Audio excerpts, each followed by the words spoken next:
సూర్యుడికి ఎంతమంది భార్యలు అనేది నేను మీకు ఇదమిద్దంగా ఖచ్చితంగా చెప్పలేను.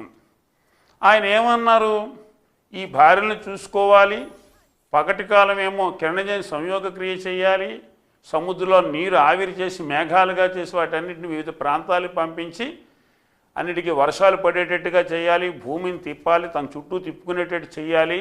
ఇన్ని పనులతో పాటు ఈ మనుషులందరూ కొట్టుకుంటూ ఉంటే వాళ్ళు 24 గంటలు చూడటం అంటే నాకు అసాధ్యం అంటే అప్పుడు కొంత చంద్రుడికి అప్పచెప్పారు. అయితే చంద్రుడు ఏంటంటే ఆయనకి 27 మంది భార్యలు. వాళ్ళు ఎవరో అనుకోకండి, అశ్విని మొదలుకొని రేవతి వరకు ఉండే నక్షత్రాలు. దక్ష ప్రజాపతి యొక్క కుమార్తెలు 27 మందిని ఆయన వివాహం చేశాడు. ఆయన ఓ పద్ధతి ప్రకారం ఆ భార్యలతో కాపురం చేస్తూ ఉంటాడు. రాత్రి మనసును ఆయన రంజింప చేస్తూ ప్రత్యుత్పత్తికి కారకుడు అవుతాడు కాబట్టి చంద్రుడిని ఓషధీయుడని కూడా అంటారు. సో ఆయనకి ఏమైంది,